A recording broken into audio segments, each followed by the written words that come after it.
You are listening to Over and Back's Basketball Mysteries of the 1970s. Today's mystery is, why weren't the Bullets exciting enough for NBA fans? Hello, and welcome to the Over and Back Classic NBA podcast. We are continuing our Basketball Mysteries of the 1970s series with a look at the mid to late 70s Washington Bullets. And with me today is Chris Elzey. He is a co-editor of DC Sports, The Nation's Capital at Play.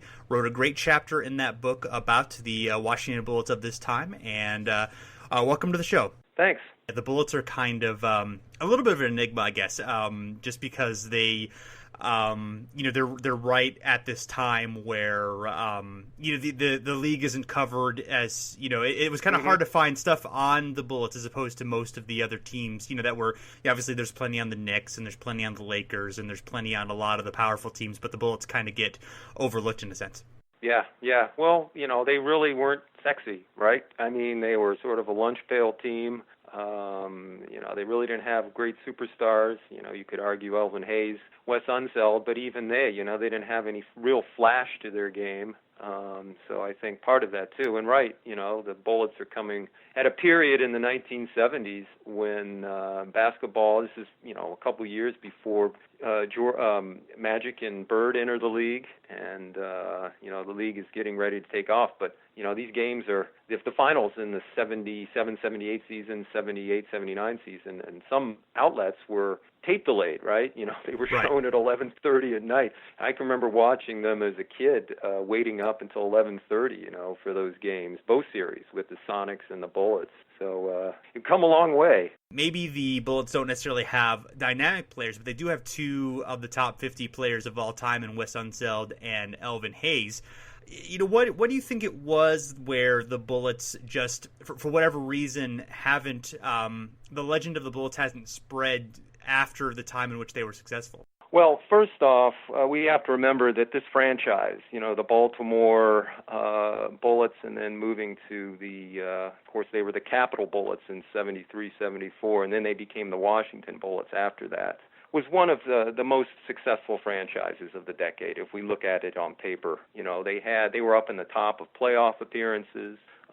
They were up in the upper echelons, right, of number of wins. And I think also in final series appearances. They lost in 71 as the Bullets to the Bucks. They were swept.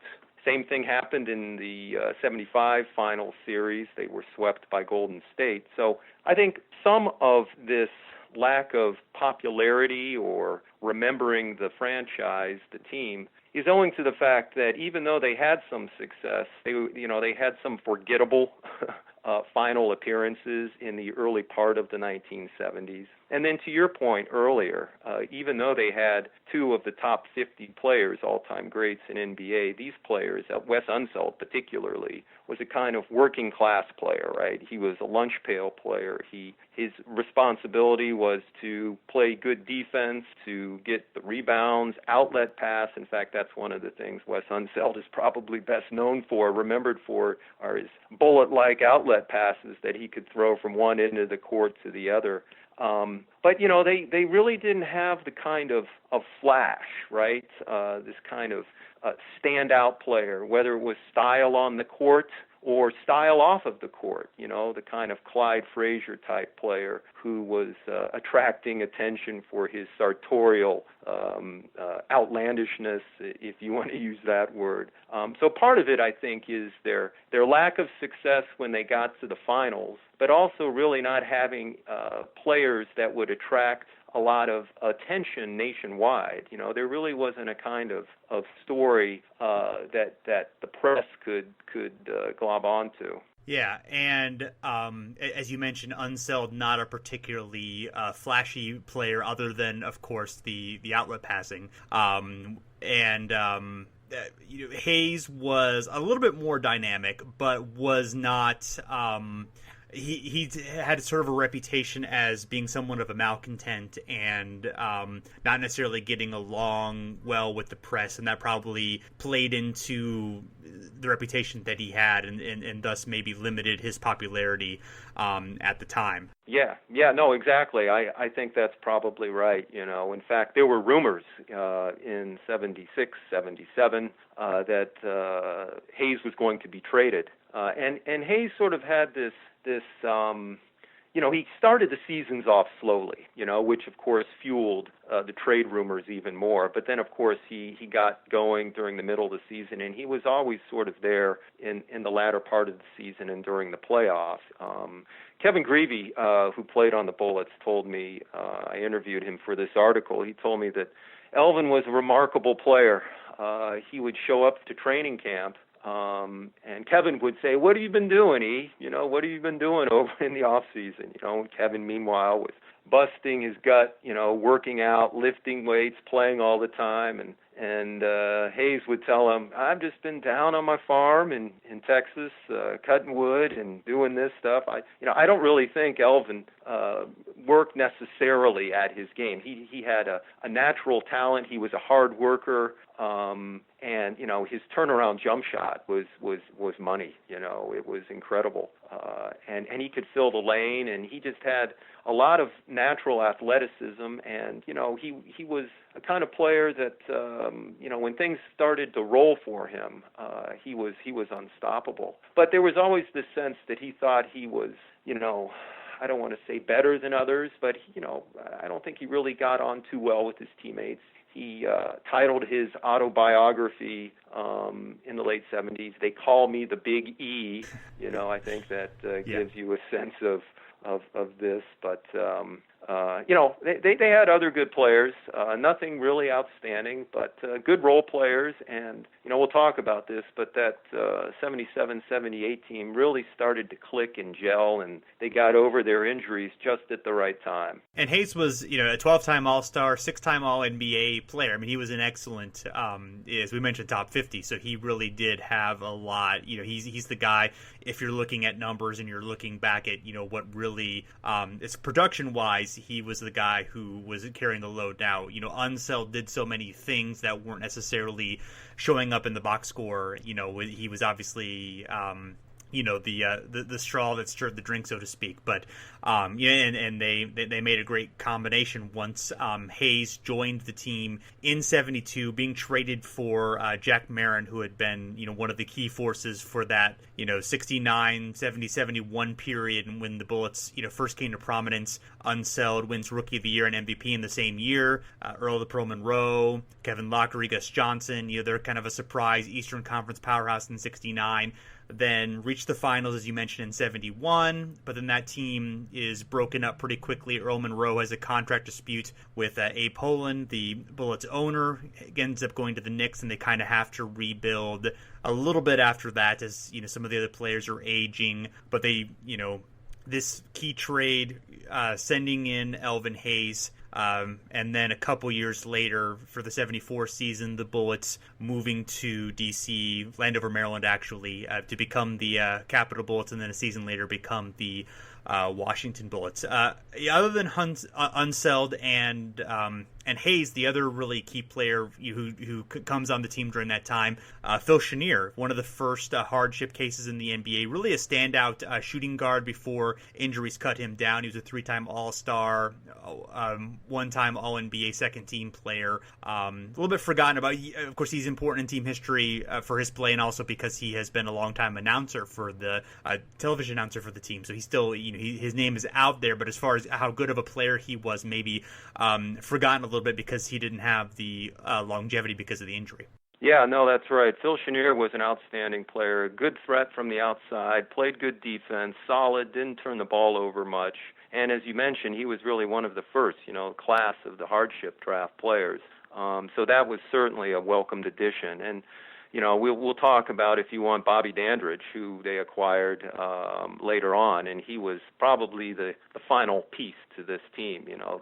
They acquired him. Bob Ferry, it was said, acquired him as sort of counterbalance Dr. J, Julius Erving, who they'd have to face, right? He knew in the Eastern Conference Finals, and Bob Ferry was right. Bobby Dandridge played very well in the series, battled injuries, but he came back and sort of neutralized Julius Erving, and of course, then they made it to the finals against the Seattle Supersonics. Yeah, absolutely. And Dandridge also, we'll get into it a little bit more later, but one of the first key free agent NBA signings. One of the first yes. Important players to move via that, and the Bullets really the first team that won a championship because of free agency. Yes, no, exactly. All these things in the 70s, right? You have the NBA-ABA merger, you have free agency going on, and the Bullets were really one of the first teams, as you mentioned, to take advantage of that. So, going back to the 75 seasons, that's really the first. That's their first finals.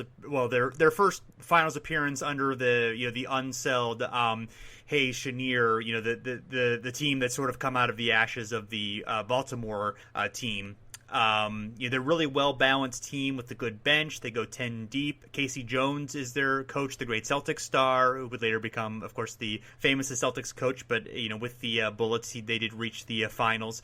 He's considered pretty easygoing, but credited for forging the team together. Hayes and Cheniere are kind of the prime scoring threats. Unseld has sort of come off a season where he battled injuries and had career lows in most of categories, only 5.9 points per game. Not that he was ever a huge scorer, but he was 27 at that point, but actually did bounce back and went back to his usual production after that. But it looked like a chance for him to perhaps be at a turning point in his career. And fortunately for him and for the Bullets, he bounced back, and the team and him had the success they had for the rest of the decade. Yeah, that 75 final against the Warriors was a huge disappointment, right? The Bullets that season had a 60-22 record. There was a lot of expectations for them that year, even though Unseld was battling some knee injuries. Hayes was playing well. Cheniere was firing well on all cylinders, and they just didn't produce. In the final series. The Warriors with Rick Barry and Clifford Ray and Charles Johnson, who will join the Bullets later, really had a series of their life. And, the Bullets were embarrassed in that series. But I think it sort of provided some motivation for them. Even though Dick Motta and the team will look back and really not use that, or at least they won't use it publicly, admit it publicly. I think certainly with Hayes and Unseld and those players who had been around at the time, that was a huge motivating factor for them not to allow that to occur again. And before that, through the playoffs, they were able to beat the Buffalo Braves in 7 games with Bob McAdoo, who was the MVP of the league that year, Randy Smith also facing Jack Marin, again, who of course had played for the Bullets, and some big scoring outbursts during the series. McAdoo had 50 points in Game 4. Hayes answered with 46 points, including 18 straight in Game 5, and it was a tough series, though the Bullets were able to win Game 7 in a pretty big blowout. But another team that the Buffalo Braves, who only really briefly tasted success and, of course, never made the finals or anything like that, but this was kind of the peak of their success before they would go and become the Clippers in a few years. Yeah. Well, nobody's saying the decade of the 1970s was a decade of defense. No, not exactly. I mean, if you look back at the scores, but even if you watch old clips on YouTube or something, it's stark.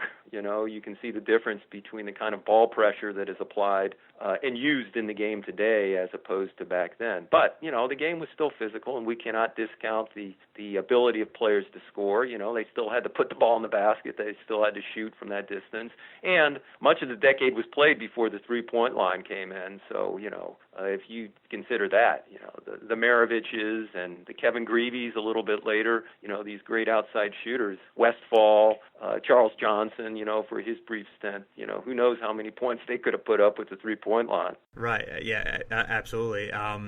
Yeah, that obviously changed the game, and the Bullets are kind of the last strong team to one of the last strong teams to be in that pre 3-point era, and they are able to dethrone the Boston Celtics, who were the '74 champions, in the Eastern Conference Finals, and really, they limit Cowens and Havlicek, who both shoot terribly in the first two games, and they're able to win pretty easily, especially Game 2. And Boston did manage to come back a little bit in Game 3, but in Game 4, the Unseld has 25 rebounds and are able to have a big scoring run thanks to Hayes and Cheniere, and also Jimmy Jones and Nick Witherspoon.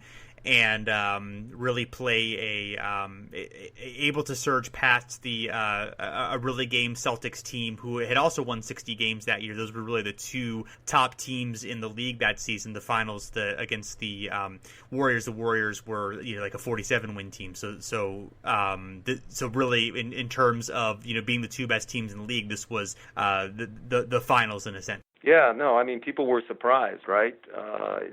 Of course, the Warriors making the finals, but they probably figured the Bullets would. But the outcome, yes, how the Warriors were able to sweep them, yes, was, as I mentioned earlier, a shock to many. Yeah.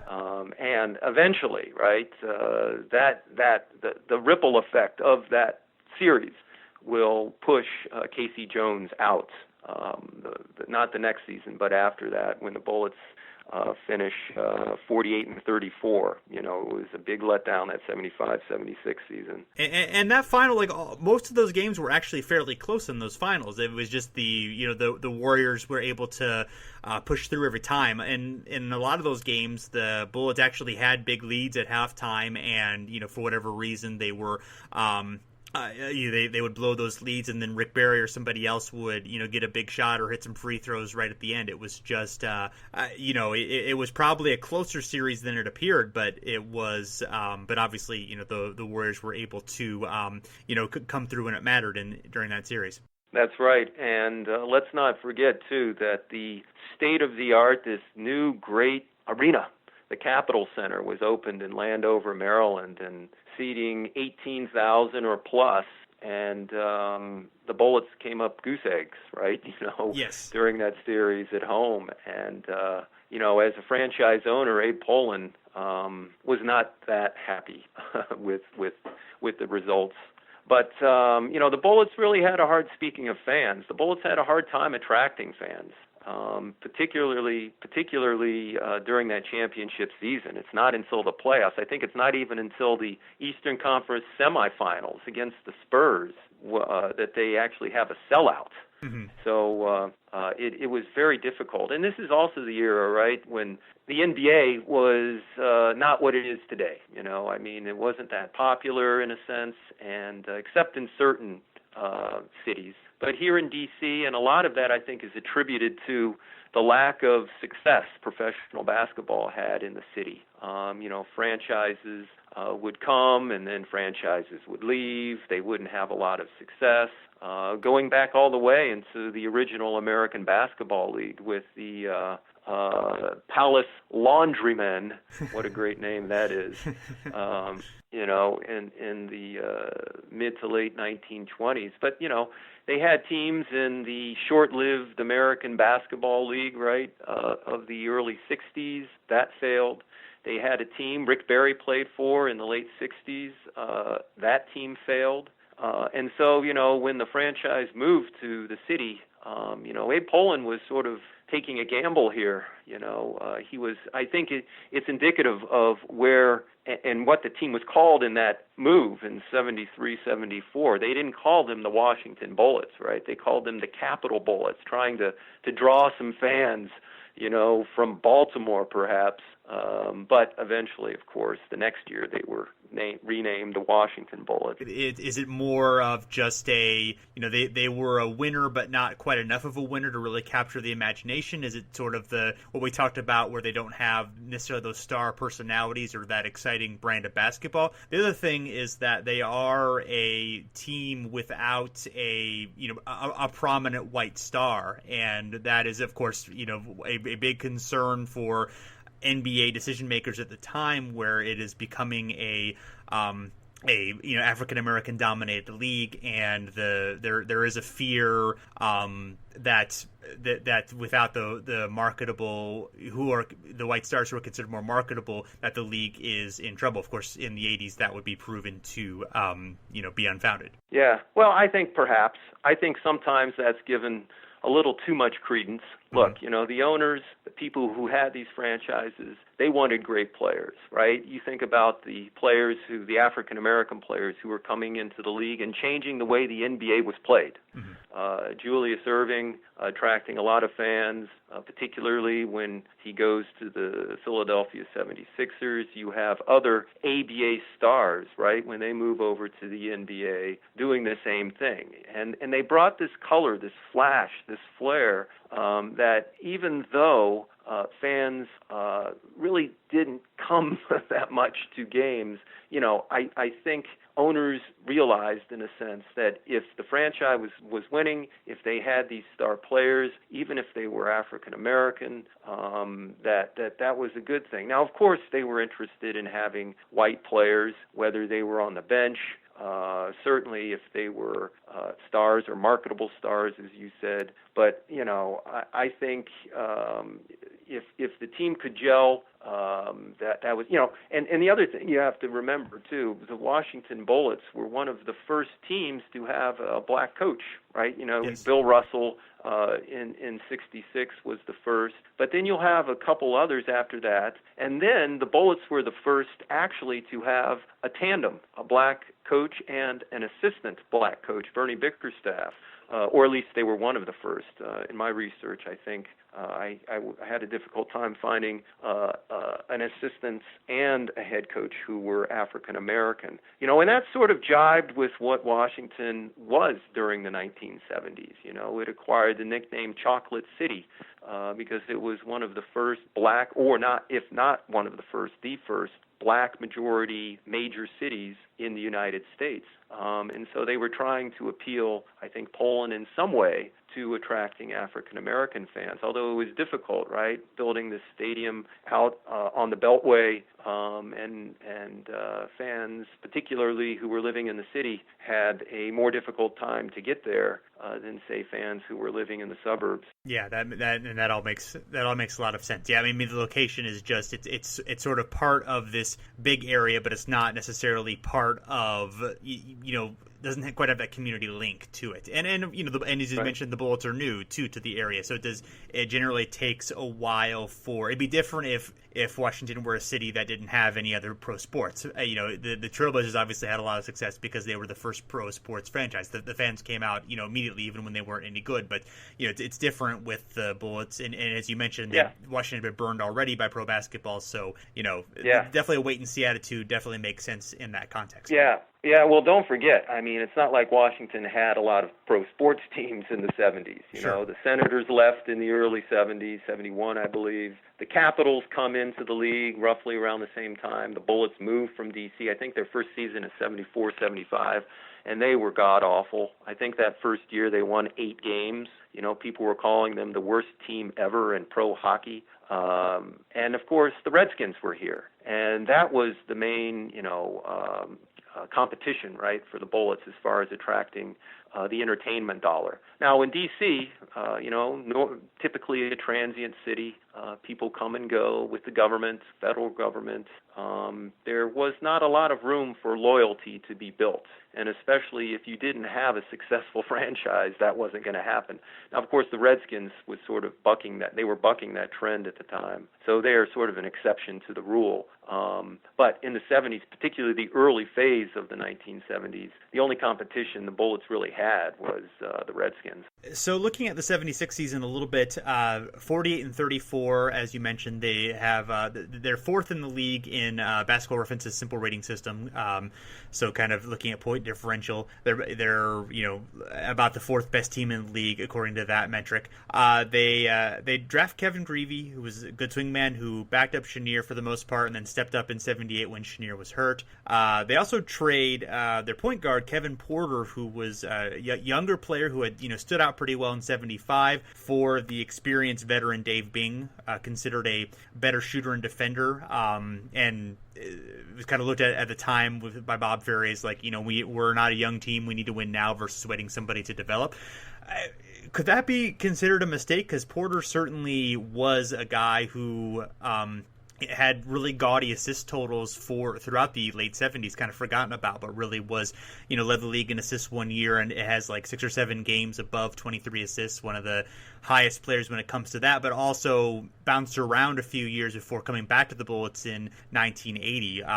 So in your view, does that seem like a smart move to make, or was it perhaps a mistake? Well, Porter was a good passer. He was a good setup man. He was quick. I think he was a little lax on defense. He was small. So bigger guards could take advantage of him in that regard. But let's not forget, too, bringing Dave Bing in. Dave Bing was a hero to the city, right?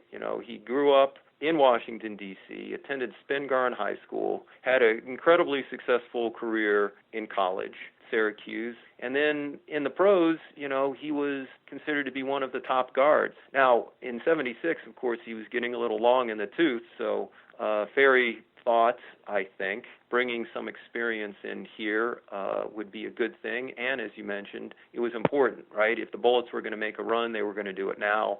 Hayes wasn't getting any younger. Unseld wasn't getting any younger. Cheniere was still sort of young, but, he was battling injuries. Of course, his back injury will put him out in that championship season. So I think, in hindsight, it was still probably a good move. The move didn't pan out. Bing had some problems gelling. He didn't play as well as his reputation would suggest. And, of course, they ended up getting rid of him to much chagrin, I think, from the real faithful Bullet fan. Yeah, and he also dealt with injuries that year. Jimmy Jones, who had been a standout with the ABA, also dealt with injuries. He was a guard from the bench, so they kind of were hurting in their guard depth. Were about 500 until January. Then they, in March, they went on a winning streak, but faltered down the stretch. Finished behind the Cavs. It was the first time in 6 years they did not win their division. The Cavs were kind of the surprise of the year, and the two teams met in the playoffs. Austin Carr, Bingo Smith, Jim Chones, and Nate Thurman, kind of the key standouts for that Cavs team. And from the Cavs' perspective, they're really one of their greatest playoff successes until until more recent times with LeBron. And the known as the Miracle on Richfield, Dick Snyder's runner toward the end of the game to win in Game 7. But this was a really tightly contested series. With some dramatic game winners, but mostly from the Cavs side. They Bingo Smith hit a long shot in Game 2. Also Jim Clemens hit a putback on an air ball in Game 5. So the Cavs definitely won this series with by the skin of their teeth. Where the Bullets they did win a Game 6 in overtime and won more of the other games more comfortably, but obviously Cleveland came out on top. Yeah, and that series was it for Casey Jones. That was the deciding moment, and Casey Jones, the coach, was let go. And I got to say that Casey Jones was liked. He was well liked in Washington, D.C. And if you go back and read some of the newspaper articles, if you go back and look at some of the comments from players, they thought that Casey Jones probably got a bum deal being let go after that season. But nevertheless, that was the situation, and Poland is faced now with trying to find a replacement coach, and they find Dick Motta. Yeah, who had, of course, coached the Bulls in the early 70s, some really great Bulls teams that were stuck behind the Lakers and Bucks in a really stout Western Conference in the early part of the decade. So, but that team had aged, and I think the team and the players weren't really getting along by 75 or so. So it was time for him to move on and time for the team to move on. He was seen as, a little bit more tough-minded. The Bullets were seen as sort of pampered by the media. However, Bernie Bickerstaff was retained and did stay with the team throughout Motta's tenure. But I believe the whole time Motta was there, as Coach Bickerstaff was also there. So, so they did maintain that continuity. And in the 77 season, they have the same record. They are worse in SRS, only a .90, so 10th out of the 22 teams by that metric. One of the reasons that Abe Pollin, I think, got rid of Casey Jones and brought in Motta, there was this sense that Casey Jones wasn't as tough on the players, right, that Motta wanted. They wanted somebody, I think Motta's word was, Abe Pollin's word was discipline. And, Dick Motta will, of course, bring that to the team. Although it must be said that when he was coaching the Bullets, he will sort of modify his coaching style. He won't be as much of a disciplinarian as he had been with Chicago. And in Chicago, one of the issues that came up, Motta, I think later in his tenure there, he was not only the coach, but he was in charge of negotiating players' contracts. And many of the Bulls players did not appreciate that. And, you can see sort of some issues of cropping up, conflicts of interest, this and that. And Chet Walker, was one of the players there. I think in his autobiography he talks about this. So that last season, Motta, at Chicago for Motta was not a good season. I think they won, 24, 25 games.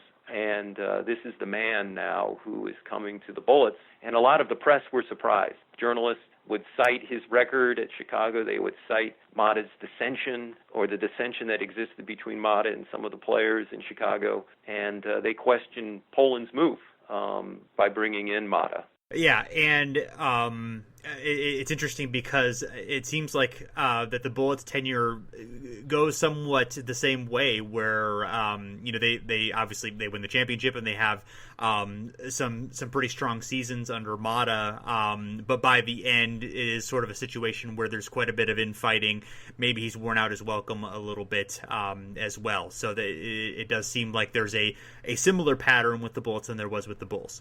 Yeah, I think you're right. Although he wasn't in charge of negotiating players' contracts, That's but true. Still, it was time for him to move on, I think. And of course, he will continue to coach, never really having the kind of success he had with the Bullets. But after that championship season, they will lose to the Sonics in '79, and Hayes and Unseld were, maybe in their mid to late, probably early to mid 30s, battling injuries.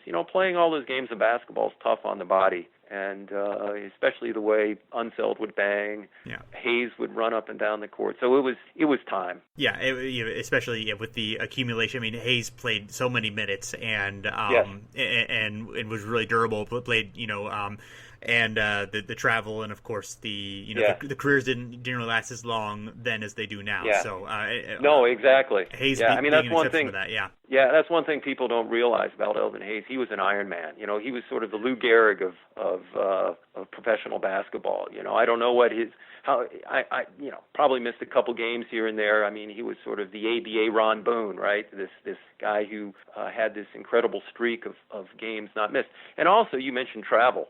Let's not forget that teams did not have the kind of pampered service that they have these days with their own chartered airplanes. I mean, the majority of teams, if not all of them, were traveling on commercial jetliners, and trying to adhere to schedules and sitting in those small seats. And, it was not luxurious. That final series between the Sonics and the Bullets in '78, flying back and forth in 79, flying back and forth from coast to coast would really take the toll on bodies, right? Going from one time zone to another. So that's something that I think people overlook as well. Absolutely. By the way, the career low for Elvin Hayes' number of games played in a season is 80. Yeah, well, there you go. The 76 season he missed 2 games that year. Every other year he either played 82 or 81. So that's and then in addition, all those playoff games and exhibition games. Yes. So and maybe that's why he didn't play much in the off season. Exactly. Yeah, he was pretty tired. We'll have to cut him a little bit of slack there. So, Yeah, no, of course. Yeah. Of course.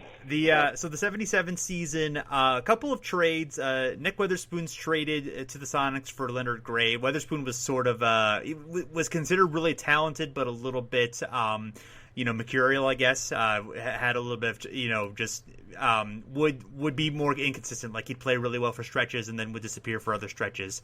Truck Robinson also traded to the Hawks for Tom Henderson and a draft pick. Truck Robinson, very good player who would play well for the Hawks and the Jazz, but was about to be a free agent and was going to be difficult for the Bullets to afford him, especially with the other, big men obviously Hayes and Unseld were going to be playing. But Henderson was a good contributor, a tough guard who could penetrate the defense and, was helpful in the championship year. Yeah, no, he was sort of the point guard that Kevin Porter never turned out to be, right? Mm-hmm. Solid, steady, didn't make many mistakes. Not that Porter did, but Porter was just too much, I think, for the Bullets. Played good defense, and Henderson had been through the wars, right? He was the point guard on that 72 team that played the Soviet Union in the gold medal round in the finals, and they ended up losing that controversial game. So, he knew what it was like to play, and he came in and provided a kind of calming, steady influence to the team. So he was certainly an important pickup. So the Bullets win a 3-game series against the Cavs. I believe this is the first year for the mini series, or it's the first one the Bullets are involved in. The playoffs expanded to 12 teams this year, and then they play the Rockets in the Eastern Conference semifinals. The Rockets had won the division that year. It stood out. This was Moses Malone's first year in the NBA. Also on the team, Rui Tomjanovich, Calvin Murphy, Mike Newlin. Mitch Kupchak played very well in this series. He had been drafted this year, so he was a rookie along with Larry Wright.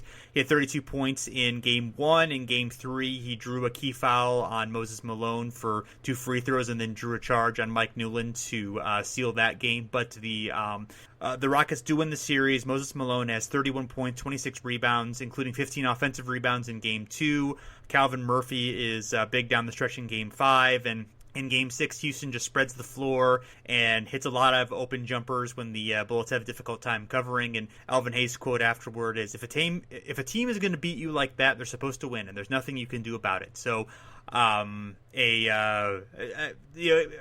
would say the Bullets had the Rockets had a better record, so not really an upset, but another, probably disappointing result for the Bullets. Another, early round playoff exit, and already a little bit of turmoil within the team with Dave openly being critical of Dick Motta, and Elvin Hayes, as you alluded to earlier, saying that he's tired of the criticism he's been receiving, and openly speaking about maybe the fact that he should go elsewhere. Attendance also struggling during this time. Yeah, well, that was a season that was not to be remembered. And don't you bet people, journalists included, were talking about the regular season record identical to what Casey Jones had put up the same year before. So bringing in Motta, this was a tough time for the Bullets, and didn't really bode well for the following season, right, in 77, 78. And Motta in the training camp the following season in 77, he sort of laid down the law. He came out and let people know that they would be held accountable. But they got off to a slow start, I think, during that season, especially the regular season. The first 5 or 10 games, I don't know exactly what the record was, but they had a hard time playing. So. Yeah, and they hovered around 500 for most of the season. They finished 44-38 with a .82 SRS, 7th in the league. And yeah, one of the things was just they dealt with a lot of health issues. A lot of times they'd only have 7 healthy players. Cheniere suffers a back injury and is unable to play during the team's playoff run, and they just struggle to really keep everyone healthy. They do add Bobby Dandridge in free agency, as we mentioned before. Really, key guy who can defend Julius Erving and other wings, and a very good offensive player who had won a championship with the Bucks in '71. They also drafted Greg Ballard who has a pretty key role on this team as well. And also they add Charles Johnson in the midseason from the Warriors, and who was able to help bring some scoring punch and and really led the team. The team definitely gelled at the right point and was playing its best ball, heading into the playoffs. Yeah, that's right. Another issue is that, attendance continues to go down despite having the success, despite having the new arena. There are some fans who are upset about attempts to black out or tape delay games, which, on one hand, it's understandable they want people to come to the games. On the other hand, being able to follow the team closely on television, theoretically helps, attract fans to the team and, delivers a product that they want to then see in person. So, but of course, with this playoff success, finally, the Bullets are able to capture the imagination of the city, at least for a short time. Yeah, well, you're speaking of the championship season, right? The Yes. 77, 78. Right. Yeah, I mean, first of all, the Bullets sort of squeaked into the playoffs, Yeah. right? There was a dicey couple of weeks there at the end of the season. They didn't know if they were even qualify. They finished 44-38, and I haven't really gone back to look at the records, but I would hazard to guess that as far as the team winning a championship, they were probably one of the teams with the most losses during the regular season. And this is one of the things that I write about in my article, in my chapter of that D.C. Sports, the nation's capital at play, that D.C., the nation's capital, throughout the 70s had been bashed, right? The image, it was a city. Some people would call it the murder capital of the country. They would cite the crime rates. They would cite theft. They would cite the high levels of vice. And that's just in the city itself. There was urban flight. Just not whites, but African Americans were also leaving the city. In 1976, there was a bombing of diplomats in DuPont Circle, and then in 1977, a group of Hanafi Muslims momentarily took over a government building and the B'nai B'rith building in downtown D.C. Marion Barry was shot during this. He was a council member during this. And that was the leader of that had once been a spiritual mentor Right. of Kareem Abdul-Jabbar as well. Right, exactly. Yes. Yeah, so the ties to basketball there. So, Yeah. On one level, D.C., its image was getting battered. And I haven't even mentioned the fact that as the nation's capital, this was the place of protest, right? So you had protesters, the anti-war protesters. Watergate, of course, occurred in 73, 74. The economy was not doing so well. The energy crisis was going on. You had Gerald Ford in 1975, I believe, in his State of the Union address saying the State of the Union is not good. So all of these things just build up. And the Bullets come along in 77, 78. D.C. had really not had a championship team, although you could argue that there was a team called the Washington Bears, an all-black team that won the kind of unofficial title, professional title, in 1943, 40, somewhere in the 40s. But D.C. had not had a title winner since 1936. So there was a great hunger, right?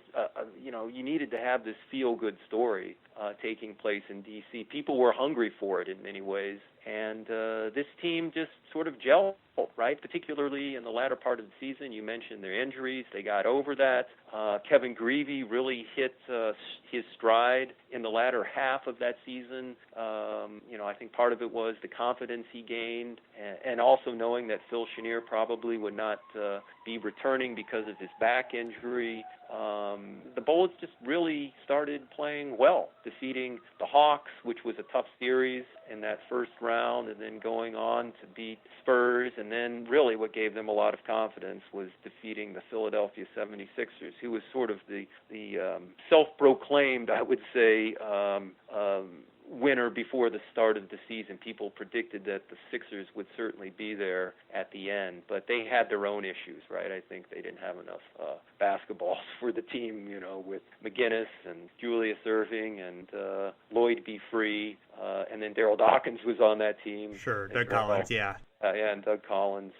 So So this team, right? This team meant the world, I think, to the city. And when they won that championship, the city went crazy. They had a massive celebration. And one of the things I discuss in my book, I forgot to mention that Dick Motta muttered the phrase, "The opera ain't over until the fat lady sings." Yes. He had muttered that in this sort of off-the-cuff remark.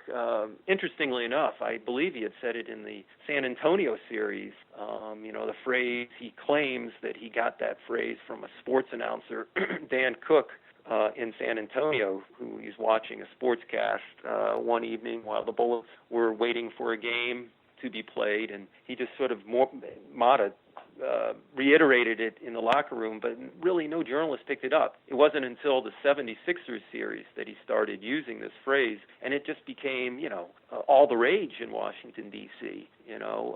If you go back and try and trace the origins of this phrase, there are various iterations of it throughout history, but it's after this that it just really becomes popular, right? And Washingtonians will show up to games dressed up in opera gear, one man, one of the articles I read about the games would show up in hubcaps, across his chest with these Viking helmets and portraying himself as the fat lady. When the Bullets returned from Seattle, they had more than 8,000 or 9,000 people waiting for them at Dulles Airport, and of course this gentleman showed up. This was really sort of the great classical music moment for Washington, D.C. After the Bullets won the series, fans went out on the street in Georgetown on M Street, and popular radio stations were playing Wagner's Ride of the Valkyries and the aria from Aida. It was really something extraordinary. Yeah, I mean the phenomenon. It's pretty unique. It's weird to for that phrase. Of course, my entire lifetime has been has been just a phrase that everyone says, and the fact that it's while it may have been said before this, the fact that it entered popular culture and is became a thing that almost everybody knows is interesting. So looking quickly at their playoff runs heading into the finals that year, they swept the Hawks, who had John Drew and Steve Hawes as their key players. Bobby Dandridge injured his neck during that series and was sidelined for a while in the Spurs series. The Spurs win Game 1. The Bullets play some undisciplined offense, which angers Motta. Gervin has 46 points in Game 2.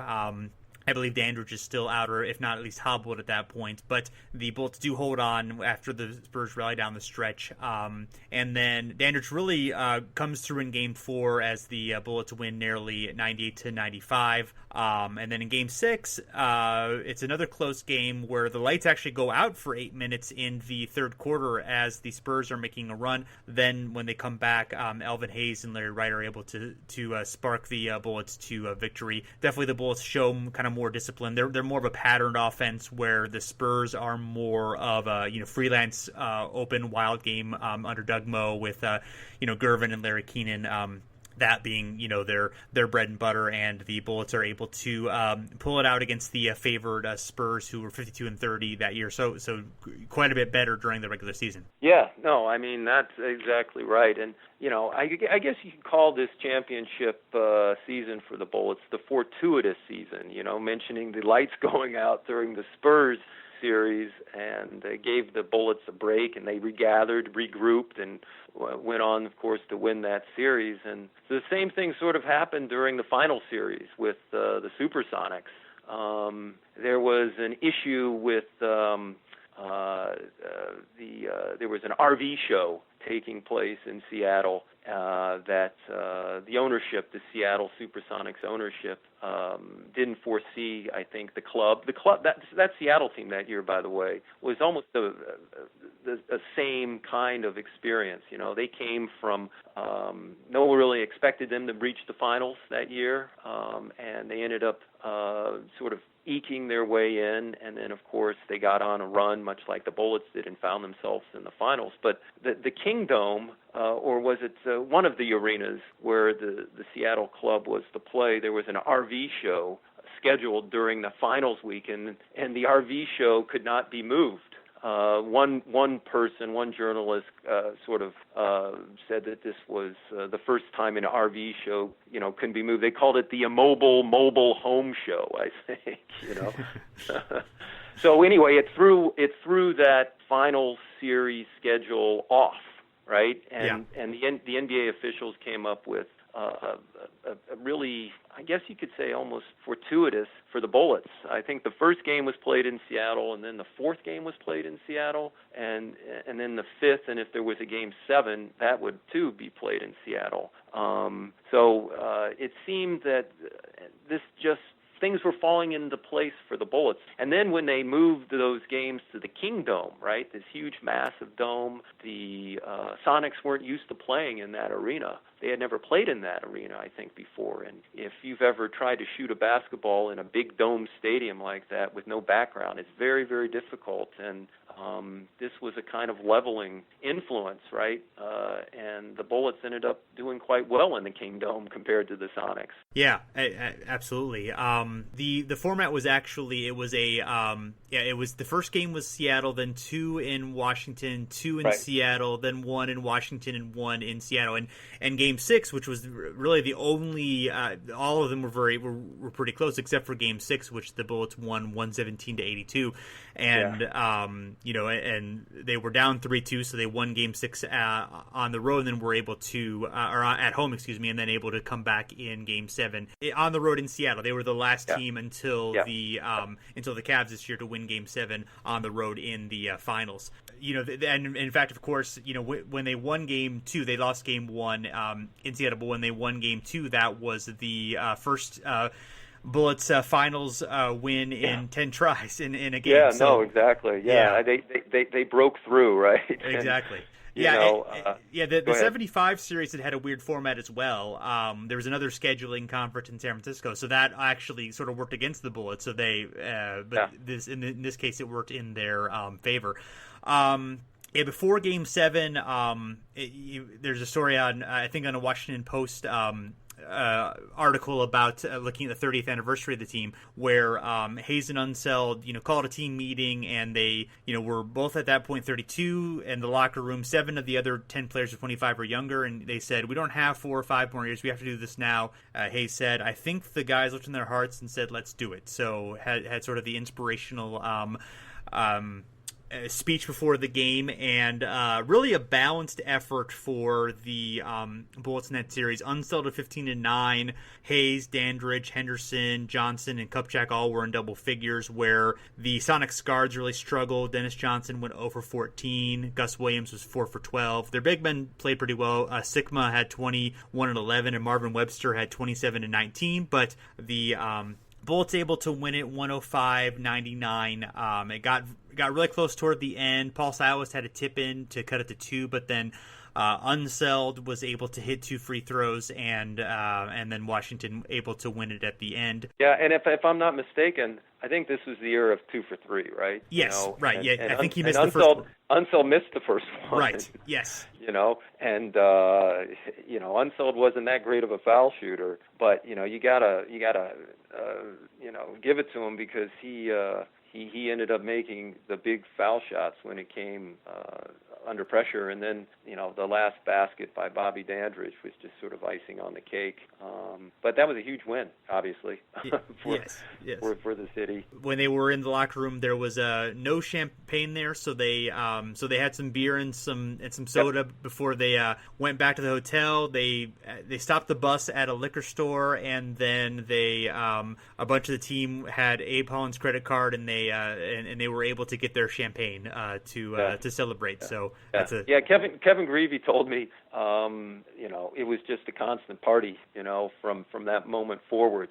Kevin Greavy and Mitch Kupchak were younger guys, of course, and either they were rooming in D.C. together or they were living close to one another. But Kevin said that from that moment, he didn't get any sleep even after the plane arrived in Dulles, there was, this huge celebration. And then, of course, there was the victory parade the next day down Pennsylvania Avenue, and they stopped in at the White House, and then they went to Congress on the steps of Congress. Official proclamations were made. There was a sign that said, I think, on Pennsylvania Avenue, referring to the Federal Trade Commission, FTC hails Bullets monopoly.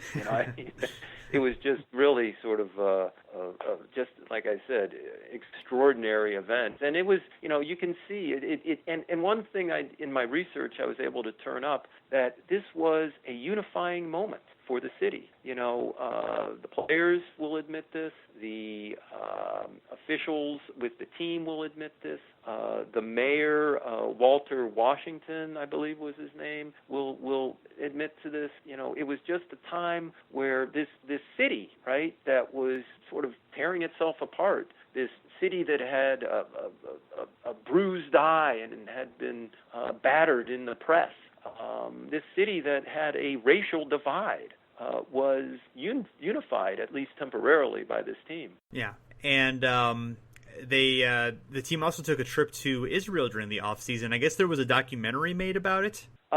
That's interesting. I don't know about that. I'm not sure. Okay, could have been. Yeah, I didn't have a chance to look up and see if there's if that was actually made or what have you. But I think it's from that same Washington Post article where that was mentioned, and that was sort of a attempt to, of course, just to take the trip and also attempt to sort of have the team bond a little bit during the off season. But in that tour, they played in Israel, and I think they lost. You might want to check that. Yeah, I think they did sort of it was more of a, they were not playing at their hardest at that point. No, of course. Yeah, of course. But yeah. But this, this is before the kind of globalization of basketball, right? Right. And to have an Israeli team or an all-star team beat the NBA champions, whatever excuse they might have given, just did not look good. No, absolutely not. Yeah. So looking a little bit at the 79 season, there's a little bit of bad feelings with Bobby Dandridge wanting to renegotiate his contract. Dick Motta also having some contract issues with the team. The team is and of course, as we mentioned, the top players are aging a bit, and the team doesn't necessarily practice as much because of that. Maybe sort of a accommodation that you mentioned that Motta did for the team to to not be quite as stern of a taskmaster. The Bullets are quite a bit a better regular season team. They win 54 games and are second in the league in SRS, but they do definitely they have a tough run in the playoffs. The Hawks take them to 7 games after they had a 3-1 league. This is Dan Roundfield, John Drew, and Tree Rollins with Hubie Brown as coach. And after and playing the Hawks, right? They did it the year before. They won 2. Yeah. But this is a longer series. But playing the Hawks, that was a grueling series. The Hawks were tough. They played good defense. They were physical. You go back and read the press accounts and the players' views on the Hawks. They almost to the letter will say that playing the Hawks was a tough matchup. So, even though, in addition to it being stretched to 7 games, they were playing the Hawks. Right. So that was even more taxing on their health and stamina. Yeah, the Hawks like to. They were pretty fast paced, and Hubie Brown, obviously a great coach who preached tough, aggressive defense. The Bullets able to pull it off in Game 7 at home. President Carter is in attendance, and Hayes and Dandridge are able to lead the team to that win. And then a rematch against the Spurs again. The Spurs a little bit down in the regular season, but basically have the same cast of characters, and they are able to take a 3-1 lead. Unseld has 26 points and 22 rebounds for the Bullets, only win in the first 4 games in Game 2. Gervin has 42 points, including 20 in the third quarter for the Game 4 win. The Bullets almost pulled off Game 2, but Charles Johnson had his game winner fell out of the went in and out in Game 3. So it appears as though the Spurs are going to win this series, but as we know, 3-1 leads are not always aren't always insurmountable, and the Bullets were able to squeeze out really close victories in the final 3 games to take the series and go back to the finals. Really a tough series for them, kind of the peak of the Gervin era Spurs before they move to the Western Conference and the Lakers begin to be the dominant team in the Western Conference. So kind of a last chance for them before that happens, and the Bullets are able to go back to the finals for a rematch with the Sonics. And Dandridge has a game winner in Game 7, a 15-foot jumper that one of 5 Game 7 game winners in NBA history with 10 or less seconds left. And then after that, Elvin Hayes was able to block a James Silas jumper, and then Dandridge stripped Keenan, who got the ball after that, to absolutely seal that win. So great effort from Dandridge to pull that off, and really a great effort from the Bullets to kind of their last inspirational comeback after so many comebacks that they had been through in the late 70s. The last one, of course, before they meet the Sonics again in the finals. Yeah, well, I think it was time. The Sonics were really playing well at that point, and as we discussed, the Bullets were just sort of at that point running on fumes in many ways. They had been through some tough series, and it's emotional, right? It's emotionally taxing as well. And the Sonics were hungry, right? They wanted revenge from the year before, and basketball was booming in Seattle. The Seattle supporters, I've read accounts, just, if you thought the Washington victory in '78 prompted this huge outpouring of people, when the Seattle team wins that series in '79, they will come home and have victory parades twice the size of what happened in D.C. So they wanted to avenge that loss. There's no doubt about it. Yeah, and the Bullets were able to win Game 1. Larry Wright was given 2 free throws with no time left on the clock and hit both to win the game. But yeah, it was pretty much the Sonics from then on. They won Game 2 and 3 fairly handily. The Bullets did give them a tough time in Game 4.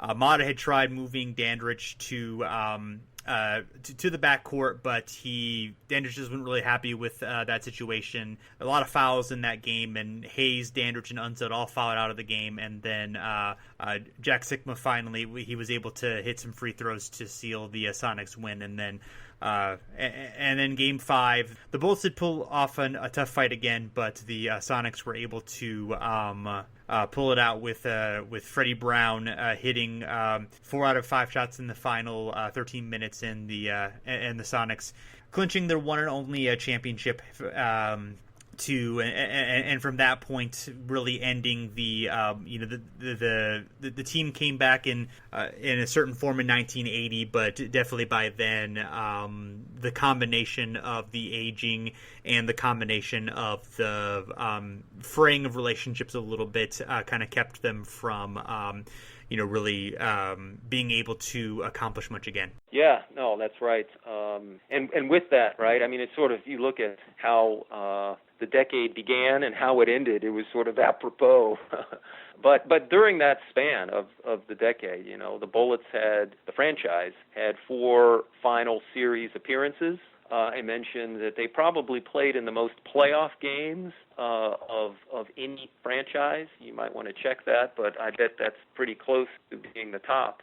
So, it was really a phenomenal decade for the Bullets. Yeah, absolutely, and they're really, there's been some good stuff written about them, but they're definitely a team that is underexplored, I think, for the significance that they had, in terms of on-court and how they really reflect a lot of things that were going on in the decade, particularly the latter half of the decade. I think that's the kind of the prime run for them. Obviously, 3 finals from 75 to 79, definitely kind of the peak of them as far as being the top tier team coming out of the East. Yeah, that's right. This was an incredible team that hit their stride at the right moment and unified and brought the city together. Yeah. And just a really, really interesting team that's definitely worth exploring, and, really accomplished quite a bit, and,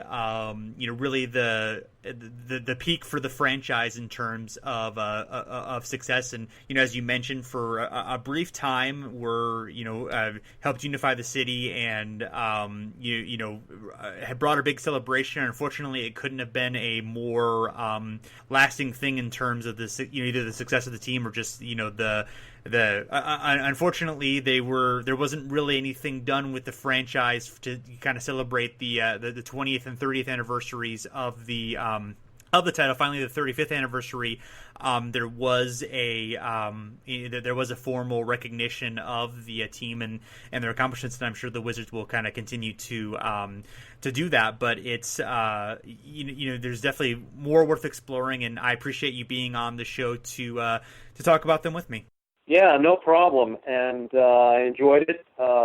Thanks a lot, and if you get a chance, take a look at the piece I wrote for that book, because I teach sport history. One of the topics I teach is sport history at George Mason University, and I try to tell my students in any of these sports history classes that using sports as a lens to talk about larger issues, and this is one of the things that I tried to do with this Bullets team. The fact that it was a kind of unifier, the fact that it crossed racial divides at a time when the city needed that, the fact that it was just a kind of feel-good story, right, at a time when things were going poorly in the city. And you can see this in the comments of the press and many officials. And, of course, I talk about the season, and I give some background to the players and Dick Motta and his history and so forth. So I think given your interest in basketball and your knowledge, I think you might find it interesting to read. Cool. I will definitely check it out. And for listeners, that the book is called DC Sports: The Nation's Capital at Play, and Chris has a chapter in that book. There's a lot of interesting topics in there as well. So definitely something worth for if you're interested in sports history, and if you're listening to this, you probably are. Then definitely it looks like something that's definitely something that's worth checking out. So I should also mention that a lot of the research that I did came from the book The Bullets, The Wizards, Washington, D.C. Basketball by Brett Abrams and Raphael Mazzoni. So that's worth checking out if you are a Bullets Wizards fan. There's a lot of great history in there. And so thanks, everyone, for checking us out. You can find us at The Step Back at fansided.com. You can also find us on Twitter and Facebook at Over and Back NBA.